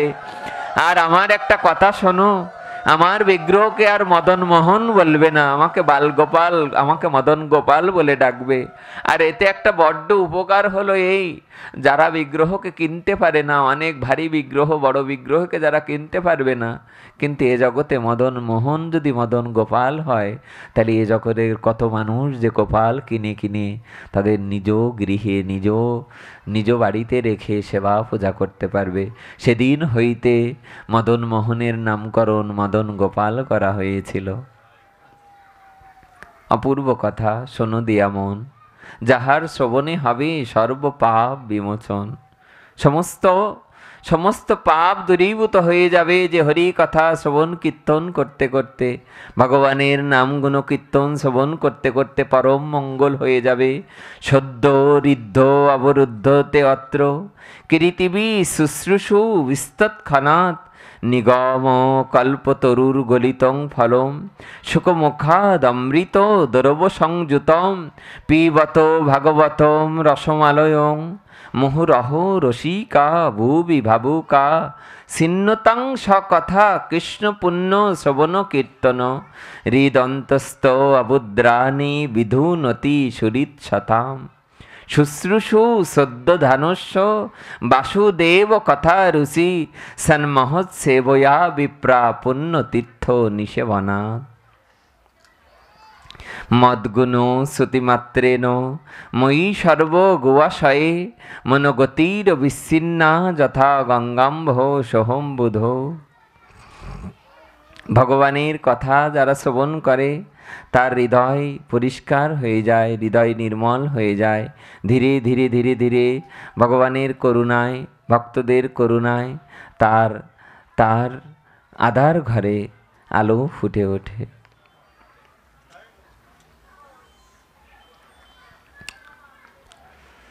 আমরা যে প্রসঙ্গে একটু কথা বলছিলাম, অদ্বৈত ঠাকুরের প্রসঙ্গ, যেহেতু আগামী কাল আমাদের ভৈমী একাদশী এবং আগামী সোমবারে যেহেতু নিত্যানন্দ ত্রয়োদশী, আমরা নিত্যানন্দ ঠাকুরের ছোট্ট একটি প্রসঙ্গে আলোচনা এসে আজকে হরিকথা শুভ বিশ্রাম রাখব। আবার কাল হরিকথা আছে, আর আমাদের একটু ইচ্ছা আছে যদি কালকে সকালে একটু কীর্তন করা যায়, খুব ভালো হবে, খুব আনন্দ হবে। সবাই মিলে একাদশীর দিনে যদি একটু কীর্তন আনন্দ করা যায় কেমন লাগবে? শাস্ত্রে লেখা আছে না, যে হরিবাসরেই কীর্তন করতে আয়, হরিবাসরে জাগরণ করতে আয়, একাদশীর দিনে জেগে জেগে নাম করতে হয়। যে দেখে এসো বর্ষানায়, আমাদের বর্ষানার শ্রী 108 মহন্ত বিনোদ বাবা, যে দেখো সারা রাত নিরম্বু করে, এই বয়সে নিরম্বু করে সারা রাত, যিনি এই বয়সেও নিরম্বু করে সারা রাত যিনি নাম জপ করে, কীর্তন করে, একেবারে সাধারণের পক্ষে কঠিন, কিন্তু যার মনে একবার সেই ভালোবাসাটা তৈরি হয়েছে, যার ভিতরে একবার সেই ভগবানের প্রেম ভক্তি জাগ্রত হবে, তিনি পারবেন নিরম্বু করতে। গুরুদেব বলতেন, জানো আমার এই ডায়াবেটিস 15 বৎসর, শ্রী গুরুদেব বলতেন আমার 15 বৎসর ডায়াবেটিস, তবু এই 15 বৎসর ডায়াবেটিস হওয়া সত্ত্বেও আমি নিরম্বু একাদশী করি। নিরম্বু মানে একেবারে নির্জলা, 15 বৎসর ধরে ডায়াবেটিস, তা সত্ত্বেও আমি নিরম্বু। দেখবেন যারা ডায়াবেটিসের রোগী হয়, অল্প সময় খেতে না দিলে তাদের অনেক সময় শরীরটা খুব একটা আছে কিনা হয় না, এরকম শুনে দেখবেন যাদের ডায়াবেটিস আছে। গুরু মহারাজের কাছে শুনতাম যে বাবা 15 বৎসর ডায়াবেটিস, বাবা বলতেন যে একাদশী করার পরেও, নিরম্বু নির্জলা করার পরেও আমার কোনো ন্যূনতম কোনো কষ্ট হয় না। তা আমাদের কাছে কৌতূহল লাগে যে কেন আপনার কষ্ট হয় না, কেন এটা কি করে সম্ভব? তা উনি একটা কথা বলতেন যে যেদিন শরীরে পাপ সঞ্চয় হবে সেদিন তোমার নির্জলা উপবাসে কষ্ট হবে। যখন শরীরে পাপ সঞ্চারিত হয়ে যাবে, পাপ হবে বাক্যের দ্বারা, শরীরের দ্বারা, নয়নের দ্বারা, যে কোনো কারণে যদি পাপ সঞ্চয় হয়, যে চোখে খারাপটাই দেখি, তাহলে ওগুলো দেখতে দেখতে শরীরে যখন পাপ সঞ্চয় হয়ে যাবে, ধীরে ধীরে তুমি আর দেখবে একাদশী করলেও কষ্ট হচ্ছে, কিন্তু যার হৃদয়টা নির্মল হয়ে যায়, পরিষ্কার হয়ে যায়, সে একাদশী করলে তার কষ্ট হওয়ার কথা নয়। প্রেমসে বলো, কষ্ট হওয়ার। তাই যদি না হতো 140 বৎসর বয়সেও সিদ্ধ জগন্নাথ দাস বাবা যখন নবদ্বীপে থাকতেন, বাবা একদিন ওনার শিষ্যকে বলছেন, শোন বাবা, আজকেও আমি নিরম্বু করব। গুরুদেবকে যেয়ে বলছে, গুরুদেব এই বয়সে নিরম্বু করবেন? একসাথে 2 দিন পড়েছে উপবাস। অনেক সময় হয় না এরকম, যেমন এই যে একাদশ কি বারে হলো, বৃহস্পতিবারে হলো না, বুধবারে গেল, আবার কালকে হবে, আবার সোমবারে হবে, হ্যাঁ, আবার বামন দ্বাদশী। তো যখন এরকম 2-3 দিন একসাথে নির্জলা পড়ে, আসলে কলিজীবের 3 দিন ধরে নির্জলা থাকা, এটা কি একেবারে কঠিন না? আর যদি সে বৃদ্ধ হয়ে যায়? সিদ্ধ বাবা যে বললেন, তুই মোটে আমাকে আর প্রসাদ পাতি বলিস নে। শিষ্যকে বলছে, আমি নিরম্বু করব। নিরম্বু একাদশী রয়েছেন, একেবারে নির্জলা ব্রত করে ভোরবেলায় বলছে আমাকে একটু নবদ্বীপ পরিক্রমা করা। আশ্চর্য ব্যাপার, এ জগতে সব থেকে বড় কৃপা হলো যদি কারোর গুরু কৃপা হয়। কৃষ্ণ কৃপা জগৎময়, গুরু কৃপা কোনো কোনো ভাগ্যবানের হয়। সিদ্ধ জগন্নাথ দাস বাবা যেই মাত্র বিহারীকে বললেন, বিহারী আমাকে একটু নবদ্বীপ পরিক্রমা করা, আর বিহারী যে সঙ্গে সঙ্গে গুরু মহারাজকে কি করলেন, সেই ঝুড়িটাই করে মাথায় তুলে নিলেন। কোনো এক গ্রন্থে লেখা আছে সিদ্ধ জগন্নাথ দাস বাবার জীবনীতে, উনি নিজে লিখছেন, সবাই প্রশ্ন করেছেন, আচ্ছা বৃন্দাবন থেকে নবদ্বীপে আসলেন, এই যে 1500 কিলোমিটার পথ, এই পথ আসতে আপনার কোনো কষ্ট হয় নাই গুরুদেবকে মাথায় করে নিয়ে আসতে? শিষ্য বলছেন যে প্রথম যখন মাথায় উঠাচ্ছিলাম তখন মনে হচ্ছিল পাথর মাথায় নিলাম, কিন্তু যেই মাত্র মাথায় করে নিয়ে দৌড়াতে আরম্ভ করলাম মনে হলো গামছা নিয়ে দৌড়াচ্ছি। গুরুদেব যেই মাত্র বললেন যে, হ্যাঁ, শিষ্যকে বললেন যে আমাকে মাথায় করে একটু নবদ্বীপ পরিক্রমা করা, আর নবদ্বীপ পরিক্রমা করতে গেলেন। যেই মাত্র নবদ্বীপ পরিক্রমা করতে করতে এক বাড়ির সম্মুখে দিয়ে যাচ্ছেন, সেই বাড়িওয়ালা অত্যন্ত ধনী মানুষ। এই ধনী মানুষ এসে বাবাকে বলতে লাগলেন, বাবা অনেক দিন ধরে ইচ্ছা আপনাকে একটা টাকা দেব, নেবেন? তখনকার সময় 1 টাকার মূল্য ছিল। আজ থেকে 50-100 বৎসরের 1 টাকার, আজ থেকে 100 বৎসর আগে 1 টাকার মূল্য ছিল। সেই 100 বৎসর পূর্বে বাবা যখন সেই 1 টাকা বললেন যে হ্যাঁ, একটা রুপি নিলেন ওনার হাতের থেকে নবদ্বীপে। যেই মাত্র রুপিটা নিলেন, ওই রুপিটা নিয়েই উনি খুব আনন্দ হচ্ছে যে একটা রুপি দিয়ে সব বৈষ্ণব সেবা দেব। একটু এগিয়ে যেয়েই মনে করছে যে না, আর এক কাজ করি, বৈষ্ণব সেবার পাশাপাশি আর কিছু যদি বেঁচে যায় তাহলে এর থেকে আর কিছু মন্দিরের মেরামতে লাগাবো। বিভিন্নতা ভাবতে ভাবতে 2-3 ঘন্টা ধরে শ্রী গুরুদেব যাচ্ছেন, নবদ্বীপ পরিক্রমা করছে। 2-3 ঘন্টা যেতে যেতে শিষ্যকে বলছে, হ্যাঁ রে বিহারী, শোন, যে বাড়ির সামনে দিয়ে আমাদের টাকা দিছিল না, ওই বাড়ির সামনে নিয়ে চল। আমরা ওটা কি করতাম? আবার কি করতে যাবেন? প্রেমসে বলো, এই তো গুরু কৃপা। শ্রী গুরুদেব মন্ত্রমূলং গুরু বাক্য, মন্ত্রমূলং গুরুর বাক্য, তারপর ধ্যানমূলং গুরুর মূর্তিং, পূজামূলং গুরু পদম, আর মন্ত্রমূলং গুরুর বাক্য। যেই মাত্র গুরুদেব বললেন শোন, আমাকে আবার ওই বাড়ির সম্মুখে নিয়ে চল, সঙ্গে সঙ্গে ওই বাড়ির সম্মুখে নিয়ে গেলেন। ওই বাড়ির সম্মুখে আবার 2 ঘন্টা পথ পরিক্রমা করতে করতে সেই বাড়ির সামনে যেই দাঁড়ালেন, যে ভদ্রলোক 1 টাকা দিয়েছিলেন, 1 রুপি, সঙ্গে সঙ্গে উনি মাটিতে নেমে আসলেন। নেমে আসলে গুরু মহারাজকে বলছে, বাবা আবার আপনি এখানে? তা বলছে, দেখ তোর যে টাকাটা আমাকে দিয়েছিলি, ওই টাকাটা আবার ফেরত দিতে আসলাম, এই নে। যে টাকাটা দিয়েছিলি ওই টাকাটা আবার ফিরে দিতে আসলাম। তো ওই বাড়ির যিনি মালিক উনি বলছে যে এই টাকাটা তো আপনার জন্যেই আমি কদিন ধরে গোছাচ্ছি, টাকাটা আপনি বৈষ্ণব সেবায় লাগাবেন, মন্দিরের সেবায় লাগাবেন, সেই জন্যেই আপনাকে দেওয়া হয়েছে, আপনি ওই টাকাটা গ্রহণ করুন। সঙ্গে সঙ্গে বাবাজি মহারাজ কাঁদতে কাঁদতে বলছেন, তোকে একটা প্রশ্ন করি, শোন, তুই এই টাকার কামড় কি করে সহ্য করিস আমাকে একটু বলবি? তোর এই টাকাটা যখন আমি হাতে গ্রহণ করেছি, এই 1 টাকার কামড় আমি মোটেই সহ্য করতে পারছি না। আমার মনের মধ্যে বিভিন্ন জল্পনা কল্পনা, এ করব, ও করব, তা করব, টাকাটা তুই ফিরিয়ে নে। সঙ্গে সঙ্গে বাবাজি মহারাজ এই কথা বলেই ওই টাকাটা ওনার হাতে দিয়ে আবার তিনি মনের আনন্দে নিতাই গৌরের কীর্তন করতে করতে তিনি ওখানে চলে গেলেন।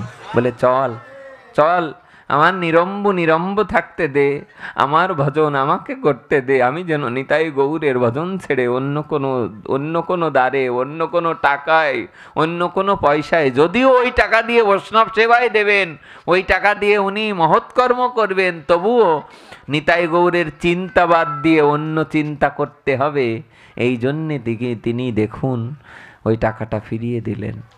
এ থেকে আমাদের এই শিক্ষা নেওয়া উচিত,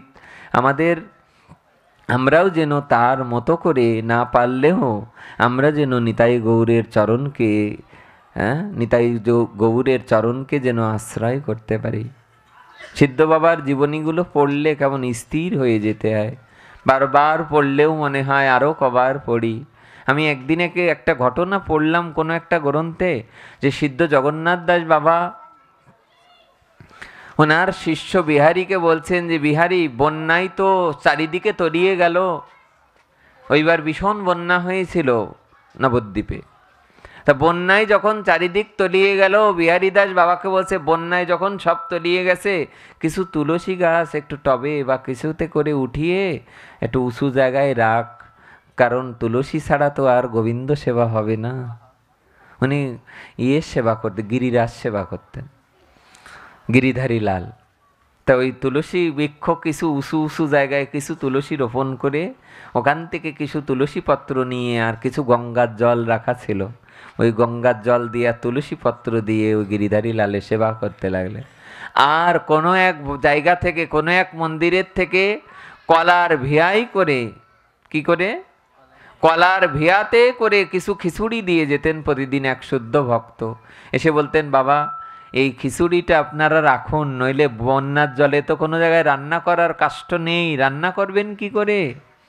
আর বাবাজি মহারাজ বিহারীর রাতে রান্না খুব পছন্দ করতেন। বিহারী আর কোথায় রান্না করবেন, চারিদিক তলিয়ে গেছে। ওই খিচুড়ি 2-4 দিন পরে আসা বন্ধ হয়ে গেল। কেন? বলে, বন্যার জলে, অত জলের মধ্যে আর ভক্তরা আসতে পারে না। আর বাবার মুখ শুকিয়ে গেল। বললে, আমার বিহারী কি না খেয়ে থাকবে? দেখো, গুরুদেবের জন্যে শিষ্যের কষ্ট হবে, আর এখানে দেখো শিষ্যের জন্যে গুরুদেবের কষ্ট। নিজে তো 2-3 দিন নিরম্ব করে, এতে তো তার কোনো কষ্ট নেই। বয়স 140 পার হয়ে গেছে, এখনো ওই বৃদ্ধ বয়সে 2 দিন 3 দিনও যদি নির্জলা করে, তার কষ্ট হয় না? প্রেমসে বলো, এটাই তো গুরু কৃপা, এটাই তো সাধু কৃপা, এটাই বৈষ্ণবের কৃপা। কোথাও এরকম লেখা আছে দেখবেন যে ঠাকুর রামকৃষ্ণ পরমহংসদেব স্বামী বিবেকানন্দকে বলেছিলেন, ও নরেন, যদি শক্তি পেতে চাস, আগে সাধু সেবা করে ভক্তি অর্জন কর, শক্তি অর্জন কর, তার বিনা শক্তি হবে? সাধু সেবা করতে করতে শরীর ক্ষয় হলে তবে তো শক্তি সঞ্চয় হবে।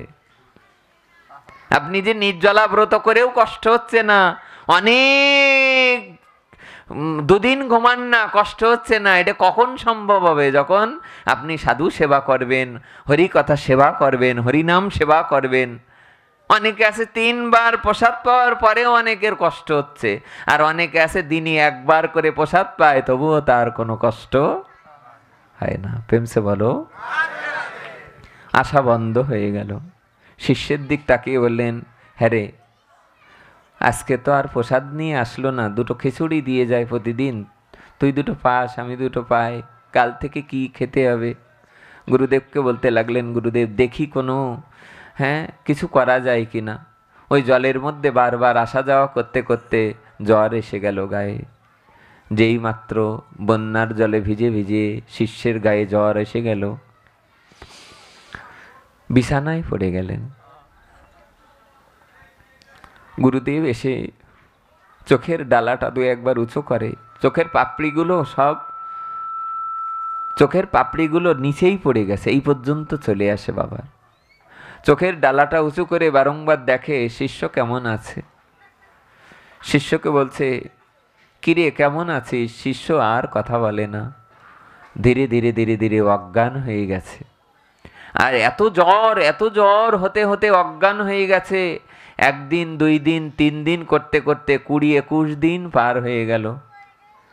20-21 দিন পরে গুরুদেব মনে মনে চিন্তা করছেন যে আজ যদি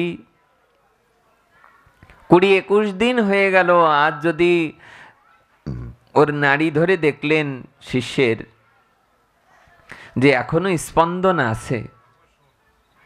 সঙ্গে সঙ্গে কিছু শিষ্যদের বললেন যে তোমরা এক কাজ করো না, কলকাতা থেকে কোনো বড় এক ডাক্তার নিয়ে এসো, সেই ডাক্তার যদি আমার শিষ্যকে বাঁচাতে পারে। কলকাতা থেকে বিরাট বড় এক ডাক্তার আসলেন। সেই ডাক্তার নাম করা এক ডাক্তার এসে সিদ্ধ জগন্নাথ দাস বাবার শিষ্য বিহারী দাস বাবার হাতের দেখে বললেন, হাতের যে পালস দেখে বললেন যে আপনার শিষ্য আজকের রাত আর টিকবে না। 22 দিন যদি কেউ না খেয়ে থাকে, জ্বর অবস্থায় থাকে, সে বাঁচবে কি করে? এত বন্যা হয়েছে নবদ্বীপে, ওই বন্যার ভিতরে কোনো ডাক্তার ওই সময় আর আনতে পারিনি, খাওয়া দাওয়া নেই। বাবাজি মহারাজ বললেন, আমার শিষ্য যদি আমার আগে চলে যায় তাহলে আমাকে দেখবে কে? আমি বৃদ্ধ হয়েছি, আর 2 দিন বাঁচবো কিনা। 147 বছর বয়সে দেহ রেখেছিলেন সিদ্ধ জগন্নাথ দাস বাবা। সিদ্ধ জগন্নাথ দাস বাবা শিষ্যকে বলতে লাগলেন, শিষ্যকে তো আর কি বলবেন, সে তো অজ্ঞান হয়ে রয়েছে। বললেন যদি ডাক্তার সারাতে না পারে তাহলে কোনো কবিরাজ যদি সারাতে পারে।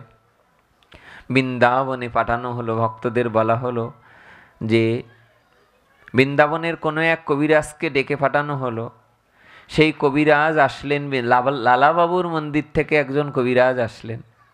সেই কবিরাজ এসে তার হাত দেখে বললেন যে ডাক্তার ঠিকই বলে গেছে, আপনার শিষ্য আজকের রাত টিকবে না।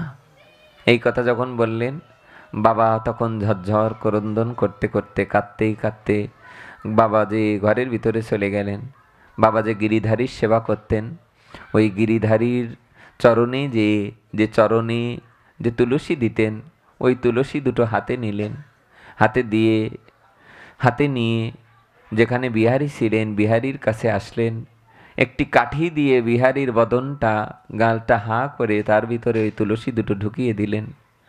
ঢুকিয়ে দিয়ে নিজে যে মালায় জপ করতেন, ওই জপের মালাটা বিহারীর মাথার কাছে এসে বসে জপ করতে লাগলেন। জপ করতে করতে নাম উচ্চারণ করতে লাগলেন আর জপ করতে লাগলেন, হরে কৃষ্ণ কৃষ্ণ কৃষ্ণ হরে হরে, হরে রাম রাম রাম হরে হরে। জপ করতে লাগলেন, বারংবার জপ করতে লাগলেন আর বারবার করে বলতে লাগলেন, বিহারী, পৃথিবীর কোনো জমের সাধ্য আছে গুরুদেবের সামনে থেকে তার শিষ্যকে নিয়ে যাওয়ার? পৃথিবীর উঠ বিহারী, উঠে দাঁড়া বিহারী। বিহারীকে বলতে লাগলেন, এই পৃথিবীর কারোর সাধ্য নেই আজ আমার শিষ্যকে আমার সম্মুখ থেকে নিয়ে যাবে। বিহারী দাস বাবাজি মহারাজ আধা ঘন্টা পরে, গুরুদেবের আধা ঘন্টা নাম জপের পরে বিহারী চোখ মেলে তাকালেন।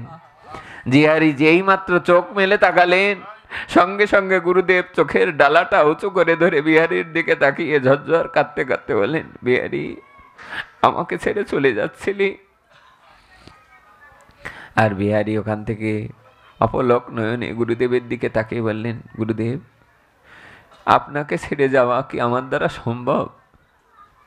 বলে, যদি সম্ভব না হয় তাহলে উঠে যে একটু গঙ্গা স্নান করে আয় যা। আর বিহারী দাস বাবা ঝরঝর করে কাঁদছে, দোহা প্রেমে দোহা কান্দে, দুজনেই যেন ঝরঝর কাঁদছে। বিহারী দাস বাবার দিকে তাকিয়ে বলছে, গুরুদেব কতদিন মনে এই প্রসাদ পাইনি, আমার তো উঠার কোনো শক্তি নেই। বাবা বলছে যে যদি উঠতে না পারিস তো তোকে রান্না করে কে খাওয়াবে? আমার বয়স কত দেখ, 140-45 বছর বয়সে কেউ রান্না করতে পারে? তাহলে আমি তো উঠতে পারছি না গুরুদেব। সঙ্গে সঙ্গে বাবা উঠে দাঁড়ালেন। বাবা উঠে যেখানে রান্না হয় ওই জায়গায় কিছু সুজি আর কিছু একটু সুজি দিয়ে একটু গঙ্গার জল দিয়ে উনি একটু রান্না করলেন। রান্না করে এনে গিরিধারীর সম্মুখে দিয়ে চামচে করে করে এনে গুরুদেব শিষ্যের বদনে দিতে লাগলেন। আর ওই শিষ্য বদন ভরে যখন ওই গুরুদেবের দেওয়া প্রসাদ যখন নিলেন, কিছু সুজি, ওই সুজিটা নেয়ার পরে বিহারী দাস বাবা ধীরে ধীরে ধীরে ধীরে উঠে বসলেন। উঠে বসে গুরুদেবকে বলতে লাগলেন, গুরুদেব এবার পারবো, আপনি আশীর্বাদ করেন। শ্রী গুরুদেব আশীর্বাদ করলেন, বললেন, শোন বিহারী, আজ 22টা দিন বদনে কিছু দানা পানি দানা জল যায়নি। তুই এক কাজ কর, উঠ বিহারী, উঠ, উঠে দাঁড়া। উঠে, গ্রাম্য ভাষায় বলতেন উঠ মানে ওঠ। উঠে দাঁড়া, উঠে দাঁড়িয়ে যা স্নান করে আয়, রন্ধন কর, রান্না করে গিরিধারীকে প্রসাদ পাওয়া। আপনি কেন প্রসাদ পাননি কদিন? আপনি তো কিছু রান্না করে, এরকম সুজি রান্না করেও তো পেতে পারতেন। গুরুদেব বলতে লাগলেন, দেখ আমি প্রসাদ পাইনি এই জন্যে কারণ তোর হাতের প্রসাদ পেলে আমার হরিনামের মালা দ্রুত আরো বেশি বেশি ভজন করতে ইচ্ছা করে। শুদ্ধ ভক্তের হাতে যদি কেউ প্রসাদ পায়, তার শিষ্যের হাতে, যার হাতে, শুদ্ধ ভক্তের হাতে প্রসাদ পেলে হরিনামের মালা আরো করতে ইচ্ছা করে, আরো হরি কথা শুনতে ইচ্ছা করে, আরো নাম শ্রবণ করতে ইচ্ছা করে। কিন্তু যদি শুদ্ধ ভক্তের হাতে প্রসাদ না পাওয়া যায়, তাহলে হরিনামও আর করতে ইচ্ছা করবে না। দেখবে কারোর হাতে প্রসাদ পাওয়ার পরে মনে হয়, বাহ, আজকে এত নাম জপ করতে ভালো লাগছে কেন, আজ এত কীর্তন করতে ভালো লাগছে কেন, আজ ঘুম পাচ্ছে না। আর অনেক দিন প্রসাদ পাওয়ার পরে দেখবে পেট ভালো নেই, বুক ভালো নেই, মন ভালো নেই, প্রেম নেই, কিছু নেই, কিছুই ভালো লাগছে না। এটা প্রসাদের কারণে অধিকাংশ হয়। যেখানে সেখানে যা তা যে কোনো দিন খাওয়া উচিত নয়। যে কোনো জায়গায় যা তা খেয়ে নিলে ক্ষতি হয়। পরীক্ষা নেয় ভগবান। আপনার পরীক্ষা নিতে নিতেই যেদিন পাশ করবেন, সেদিনই তো বদন ভরে তিনি দর্শন করাবেন। শ্রী গুরুদেব যে বললেন, শোন, আজ আমি তোকে আশীর্বাদ করলাম বিহারী, তুই যে চলে যাচ্ছিলি, আমি তোকে আশীর্বাদ করলাম, 100 বৎসর আয়ু হোক, 100 বৎসর আয়ু হোক, নবদ্বীপ ছেড়ে যাস না। তখন বললেন, আমি কি কোনোদিন যেতে পারবো না নবদ্বীপ ছেড়ে? তা বললে যে যখন রাধারানী টানে তখন রাধারানীর রাজ্যে যাস। আপনারা জানেন, ওনার জীবনীতে উল্লেখ আছে, সিদ্ধ জগন্নাথ দাস বাবা যখন দেহ রেখেছিলেন, ঠিক রঘুনাথ দাস গোস্বামী যেমন সেই নীলাচল থেকে আর থাকতে না পেরে আত্মহত্যা করবে বলে সিদ্ধান্ত নিয়েছিলেন, কিন্তু রূপ সনাতন সিদ্ধান্ত তারা স্বপ্নে দেখিয়েছিলেন, রঘুনাথ, আত্মহত্যা করলেই কোনো সমাধান হয় না। যদি মহাপ্রভুর বিরহ যদি সহ্য না করতে পারো, তাহলে ওখান থেকে চলে এসে রাধাকুণ্ডের পাড়ে রাধা রানীকে ভজন সাধন করো। তেমনি শ্রী গুরুদেব যেই মাত্র আশীর্বাদ করলেন, এরপরে গুরুদেবের চলে যাওয়ার পর 147 বছর বয়সে গুরুদেব দেহ রেখেছিলেন। ওনার চলে যাওয়ার পর শ্রী গুরু কৃপার দানে শিষ্য আর থাকতে পারলেন না নবদ্বীপে। উনিও কাঁদতে কাঁদতে বৃন্দাবনে চলে গেছিলেন। কারণ যার সাথে যার সম্পর্ক থাকে না, গুরুদেবের সাথে শিষ্যের সম্পর্ক, তো এই সম্পর্ক ছেড়ে এটা থাকা বড় কঠিন। যদি কেউ গুরুদেবকে ভালোবাসে, সেই ভালোবাসা ছেড়ে আর কেউ থাকাটাই বড় কঠিন হয়ে যায়।